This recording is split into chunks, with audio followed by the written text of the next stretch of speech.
What if I told you the key to your confidence isn't in her approval, but in your own mind? Not in a compliment, not in a glance, not even in her staying or leaving, but in how you see yourself when no one is watching. Right now, millions of people tie their worth to someone else's attention. Social media amplifies it. Dating apps reinforce it. Whole industries depend on it. And most never realize how much they've handed over their peace just to feel enough. You don't notice it at first. You laugh at the jokes, you chase the messages, you wait for replies. But behind every action is the same quiet need. Let me matter to you, so I can matter to me. And that's the trap. You end up measuring your value in reactions you can't control. You begin to perform, to adjust, to bend. You give up parts of yourself to keep what never really belonged to you in the first place, not because you're weak, but because no one taught you otherwise. Now imagine something different. Imagine not needing her to text back, not needing her approval, her presence, or her praise to feel calm, to feel grounded, to feel certain. That's what Stoicism offers. Not apathy, not coldness, but control, not over others, over yourself. Marcus Aurelius was emperor of Rome. He could command armies, he could have anything, but he wrote letters to himself, reminding his mind not to be distracted by praise, not to be moved by flattery, not to chase what doesn't matter. He wrote that character, not approval, was the only true foundation. And Epictetus, born a slave, crippled as a boy, owned by another man. And yet, he claimed no one could ever touch what mattered most, his reason, his values, his judgment. He didn't beg for acceptance. He didn't rely on anyone's affection to stay steady. He said, if you need someone else to make you feel good about yourself, then you've already lost control of your peace. These weren't just words, they were instructions. And if you understand them, you start to see the game.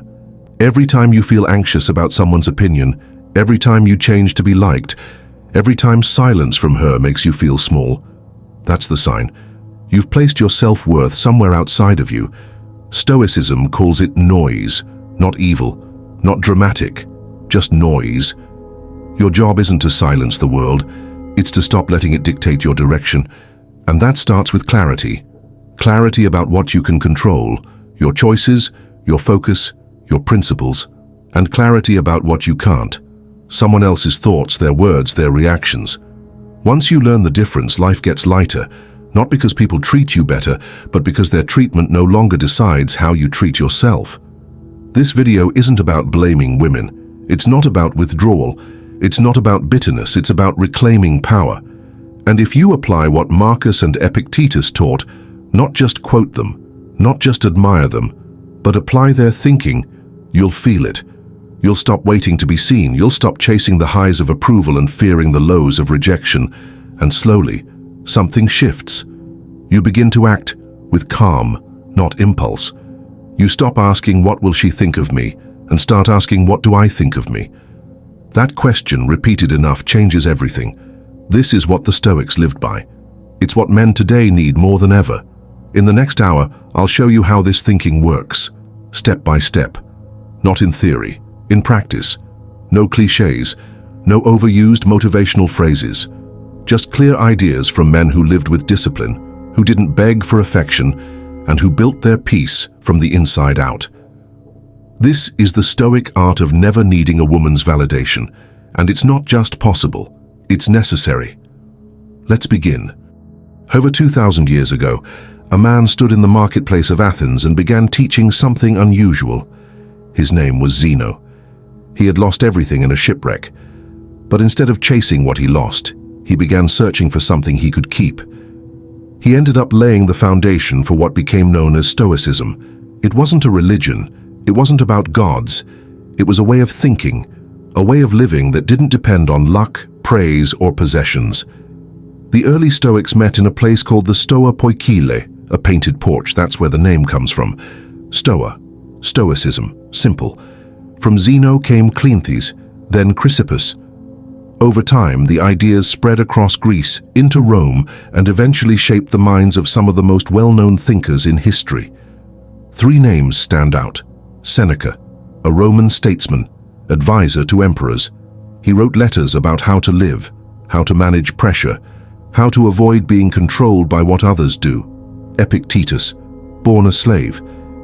His master broke his leg. He never walked properly again. But that didn't stop him from teaching others how to think clearly, how to act with strength, and how to avoid being controlled by pain or praise.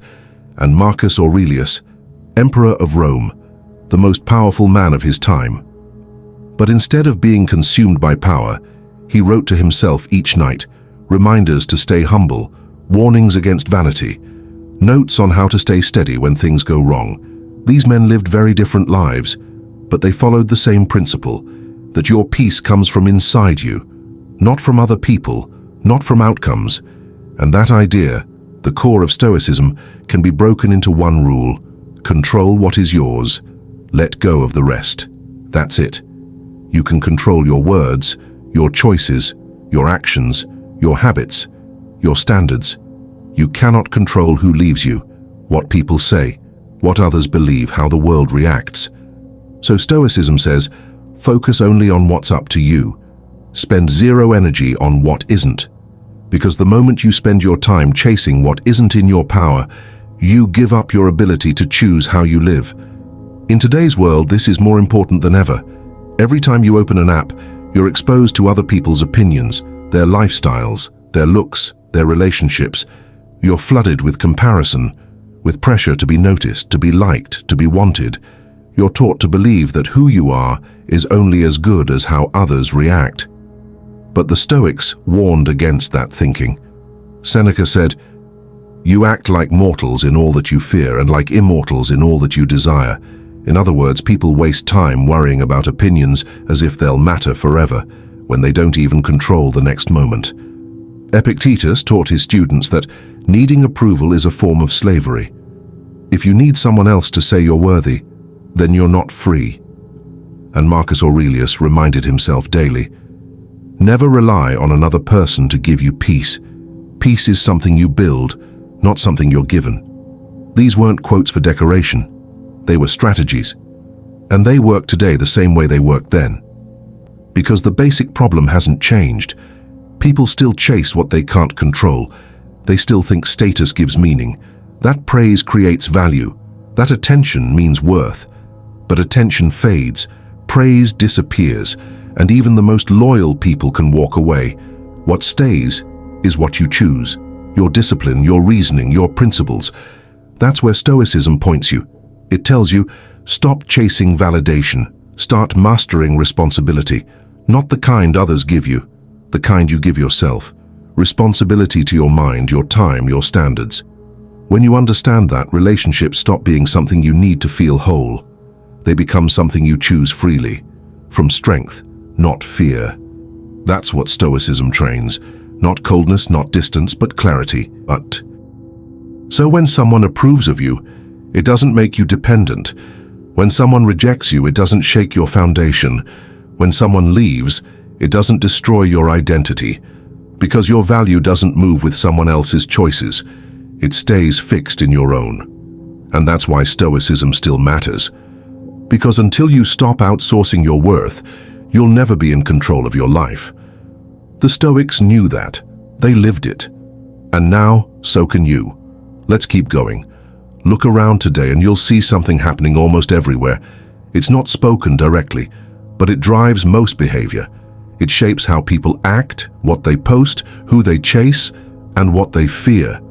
It's the constant search to be approved, to be liked, followed, seen, wanted, not for who you are, but for how you appear, for how others react. And the most common form this takes is through seeking validation, especially from the opposite sex. For men, it shows up subtly. They adjust their tone, pick the right words, send the perfect message, not because it reflects their values, but because they hope it will be received the right way. They post photos, build profiles, rehearse replies. They wait hours staring at a screen hoping for a response, a comment, a signal that they matter. The reason? Approval feels like safety. Rejection feels like failure. The world has been shaped to make it seem like someone else's attention is a reward, and without it you're falling behind. Social media trains this from early on. You post something, and the feedback is immediate. Likes, shares, replies. If it's positive, you feel motivated. If it's ignored, you wonder what's wrong. The same thing happens in dating. You match with someone, you message them, you wait. If they respond, you feel good. If they disappear, you start overthinking. You try again, and again. You keep chasing a moving target, and every time you base your mood on someone else's response, you're giving up control. Not because you mean to, but because the system encourages it. Influencers are rewarded for their image. Celebrities are celebrated for being liked. Apps are designed to keep you searching, swiping, hoping. The more attention you get, the more complete you're told you should feel. But that's the issue. Because attention isn't stability. Approval isn't value. And needing someone else to make you feel whole is the fastest way to become dependent. This isn't new. Even in history, this pattern existed. There's a story of a Roman senator who always surrounded himself with people who praised him. He paid poets to write about his greatness. He avoided those who challenged him. And the moment the crowd changed its mind, he collapsed. He had spent so long needing applause that he forgot how to stand without it. Another example comes from the letters of Seneca. He warned his students about becoming too pleased with flattery. He said that depending on others to feel proud would make you easy to control.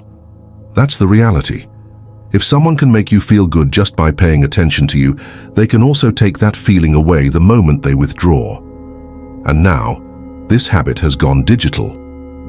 Young men are raised watching online personalities show off lifestyles, cars, vacations, partners.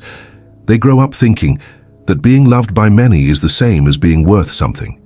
That being attractive means being enough. That being wanted is the same as being respected. So they chase it. Likes, comments, attention, and if it doesn't come, they question themselves. It's not just damaging, it's distracting. Because while you're trying to be liked, you're not working on being reliable. While you're hoping for messages, you're not building habits.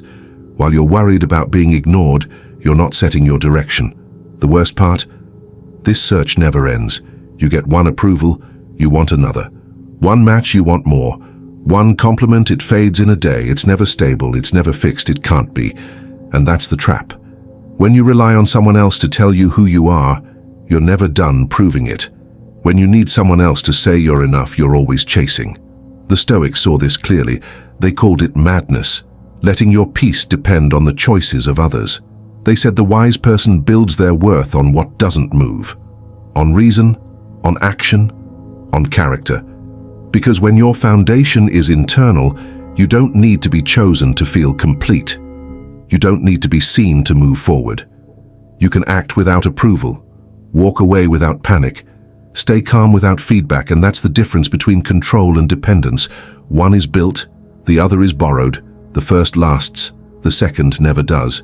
That's the cost of needing validation, and it's why this mindset needs to change. Let's keep going. Marcus Aurelius ruled the Roman Empire, but he didn't write for attention. He wrote to himself. He wasn't building an audience. He was trying to stay grounded. His journal wasn't meant for publication. What we now call meditations was just a series of personal notes, reminders, instructions, warnings, pages filled with simple sentences telling himself how to think and how to act. He said, "It never ceases to amaze me. We all love ourselves more than other people, but care more about their opinion than our own." That line says everything. He noticed that even the most powerful people were still shaped by how others judged them. Even emperors doubted themselves when someone else disagreed. He thought that made no sense. If your judgment is your own, why place more value on someone else's reaction? He saw the problem clearly. People ignore their reason. They abandon what they know is right, not because the truth changed, but because someone didn't approve. So Marcus wrote about this often. He told himself not to be pulled around by praise or criticism, not to let applause change his direction, not to let insult change his focus. He said, "Ambition means tying your well-being to what other people say or do. Sanity means tying it to your own actions." That was the line he followed. He didn't ignore people. He didn't isolate himself. He just refused to let other people's praise become the reason he did anything. He acted from principle, not from pressure.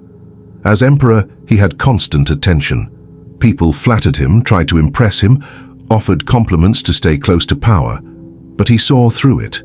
He knew that approval was cheap. It changed with the wind. The same people who admire you today will forget you tomorrow. So he reminded himself, do your duty, do it well, and let go of the rest. He faced wars, plagues, political betrayal, but in all of that, he still sat down with a pen and reminded himself to stay steady, to think, to act from reason, not emotion, not reaction, not attention. He never said it was easy, but he believed it was possible, and it's still possible today. Think of how this applies now. You post something online, no one responds. Do you delete it? Do you change your view? Or do you keep going? You ask someone out. They say no. Do you stop trying? Do you question your worth? Or do you respect their answer and move forward?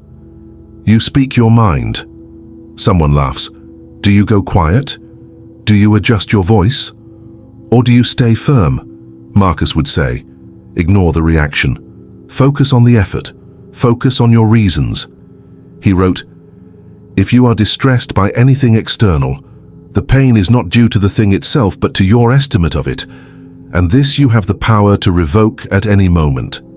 He meant that how something affects you is up to you. You decide what matters. You choose what gets your energy. If someone rejects you, it doesn't mean you're less. If someone ignores you, it doesn't mean you're invisible. Their response isn't a measure of your value. Your value is measured by what you do, by what you avoid, by how you respond when others try to push you off balance. Marcus didn't need others to praise him for him to keep leading. He didn't rely on public approval to maintain his standards. And when things fell apart, he didn't collapse with them. Because his focus was internal. His peace wasn't built on compliments, it was built on clarity. He said, you have power over your mind, not outside events. Realize this, and you will find strength. That's the same principle today. Modern life tells you to chase approval, to collect likes, to perform, to impress. But Marcus would say, stop looking outward, start building inward, set your own rules, stick to your code, keep showing up, whether people notice or not, because what others think is temporary. What you build inside lasts. That's how Marcus Aurelius thought, and that's how you reclaim self-worth, without needing permission, without needing applause, just action, just reason, just strength. Let's keep going. Epictetus was born into slavery. He didn't own property. He didn't command soldiers. He had no wealth. Yet his words shaped the minds of emperors. What made that possible was a single decision, to focus only on what was his to control. That idea became the foundation of everything he taught.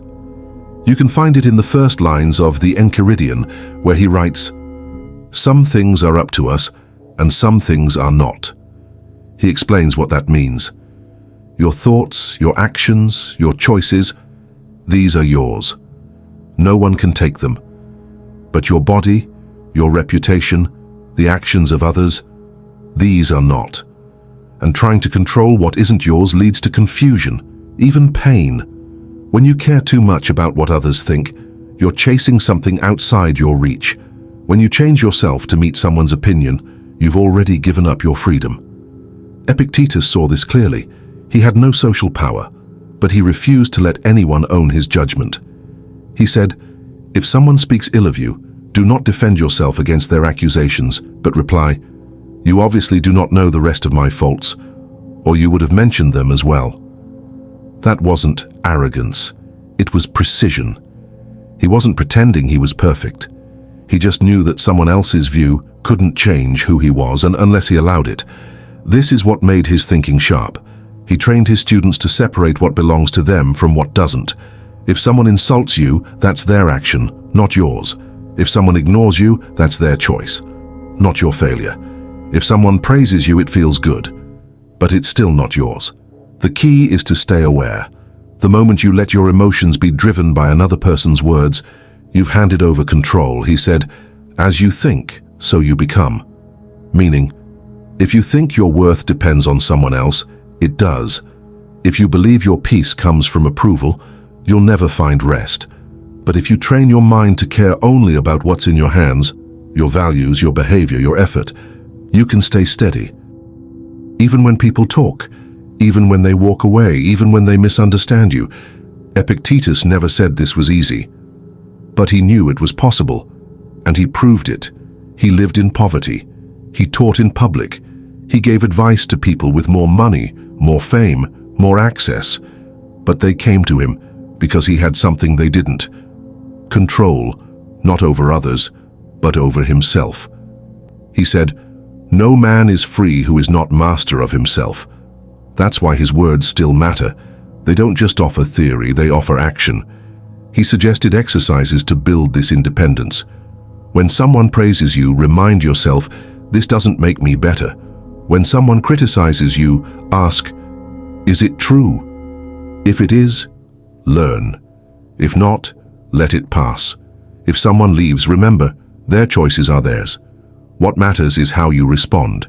He also said, rehearse loss. Think of things you enjoy, a possession, a person, a position. Then tell yourself, this is not truly mine. It is given for a time. It can be taken. That way, when it goes, you're not shaken. You already accepted the risk. This isn't about detachment. It's about preparation. When you expect people to always agree, or always stay, or always admire, you're depending on something you don't control. But when you focus on your own path and let others walk theirs, you're building real independence. That's what Epictetus meant. You don't need everyone to understand you. You don't need to be chosen to feel worthy. You just need to stay clear on what's yours and leave the rest where it belongs, outside your mind, outside your power, outside your concern. That's how a slave became a guide. He didn't wait for the world to give him peace. He found it in what couldn't be touched. That mindset still works, and it starts by asking one question. Is this mine? If it isn't, let it go. Stoicism doesn't promise comfort. It offers tools, simple actions you can repeat each day. Not once, not when you feel lost, but daily, with reason, with intent. The first is journaling, not just writing your feelings, but checking your thoughts. Marcus Aurelius wrote to himself not to be poetic, but to stay focused. Each line reminded him what mattered, what didn't, what to keep, what to leave. You can do the same. Start the morning by asking, what will I face today? You know the answer already. People will praise, others will reject, some will ignore. That's not new, so prepare for it. Write down your response before the world reacts. If someone mocks you, will you lose your calm? If someone compliments you, will you let it change your goal?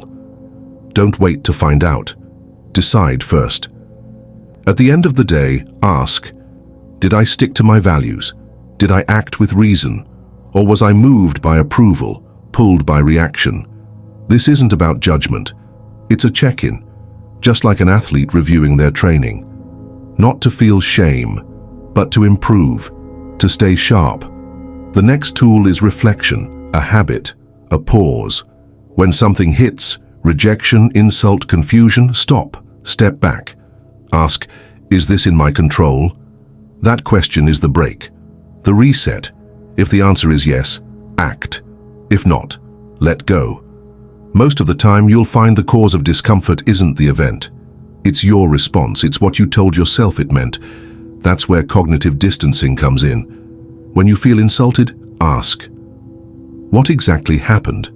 Not how it felt, but the event. Maybe someone didn't respond. That's the fact. Everything else, your story, your meaning, came after. So challenge it. Talk to it. Say, I was left on read. That's it. I don't have to call it disrespect. I don't have to turn it into a sign of failure. Just facts, nothing else. This gap between the event and your reaction, that's your freedom.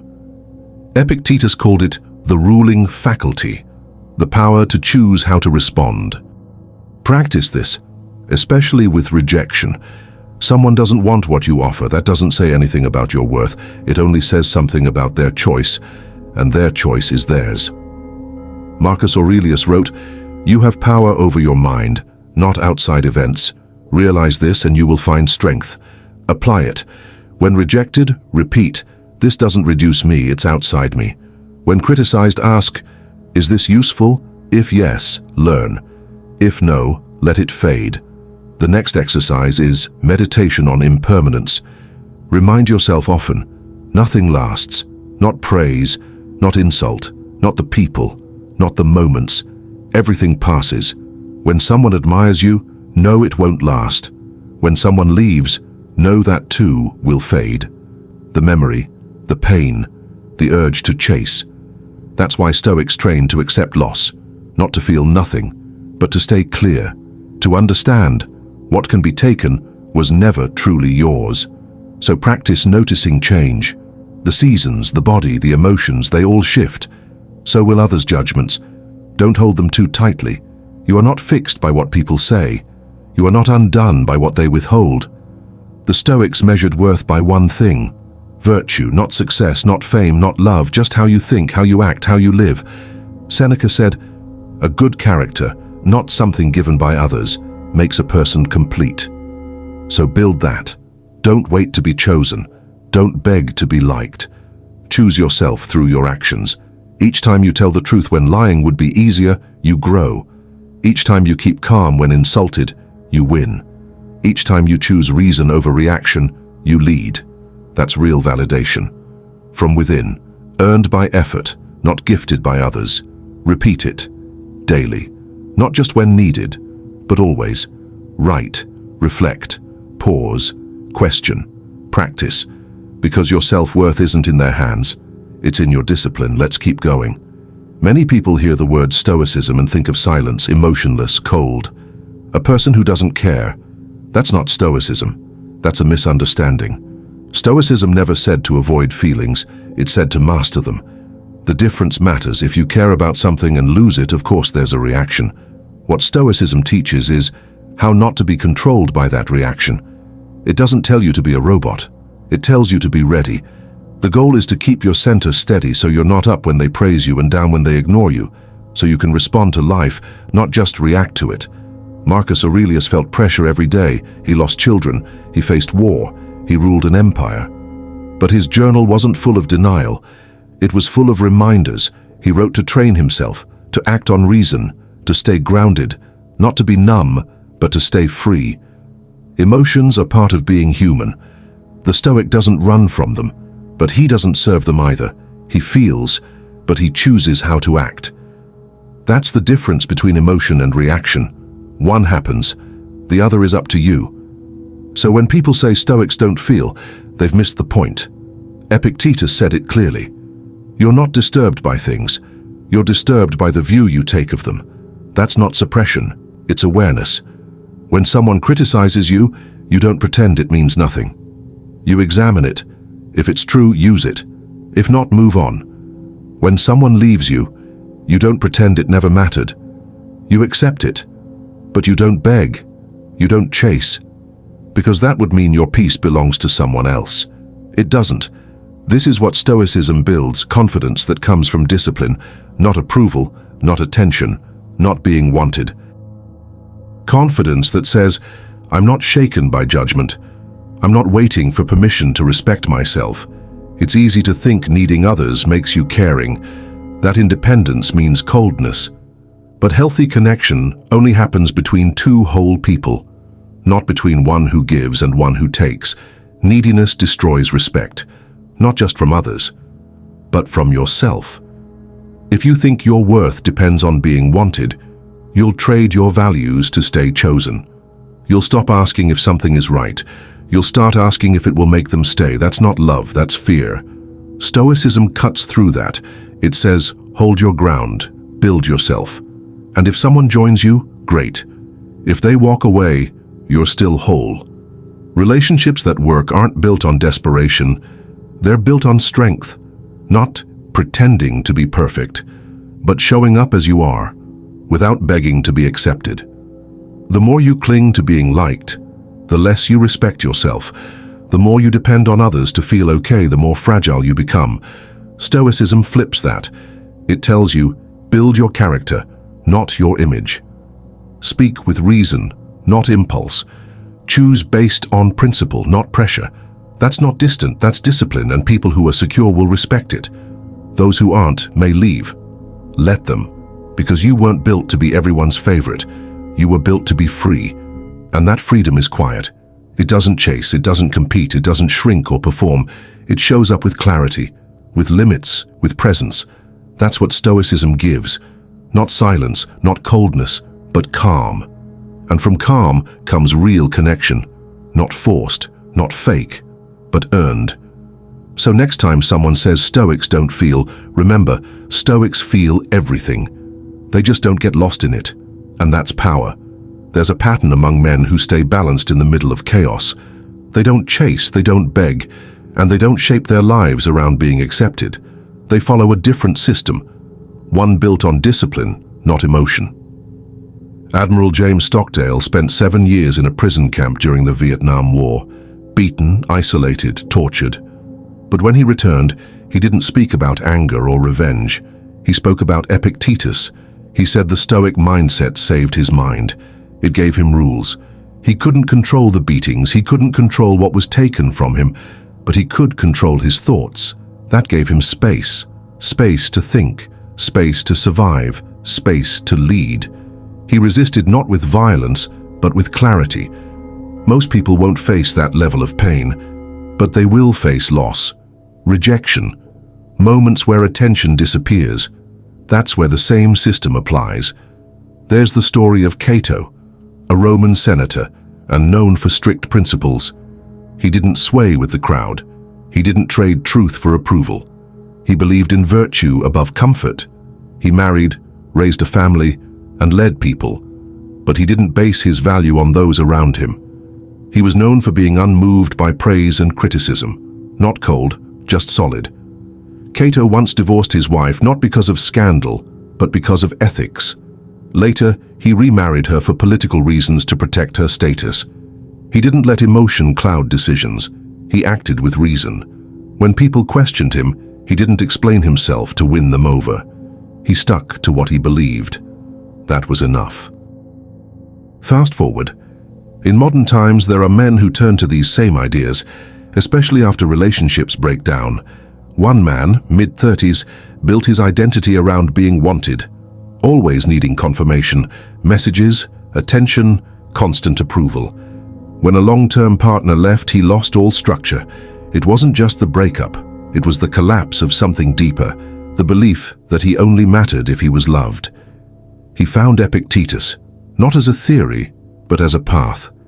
He wrote each day not about the breakup, but about what he could control. His habits, his actions, his words. Slowly, he changed direction. He stopped asking if he was enough for someone else. He started asking if he was proud of how he lived. That switch is the point. When you stop chasing validation, you don't stop caring. You start leading. Boundaries come next. Not as punishment, but as standards. You don't tell someone what they can or can't do. You decide what you'll accept.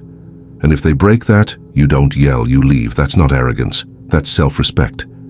When someone disrespects you, a boundary says, "You don't owe me anything, but I won't stay here." When someone tests your patience, a boundary says, "This is how I move. If that doesn't work for you, I understand." Boundaries don't mean silence. They require clear talk, short, direct, calm. You don't need to explain every rule. You need to live them. A man practicing Stoicism doesn't avoid dating. He doesn't fear connection. He just doesn't tie his worth to it. He doesn't chase to feel complete. He connects from fullness, not lack. If he's rejected, he doesn't spiral. He reviews, learns, then moves. If someone tries to control him with silence or praise, he doesn't respond based on ego.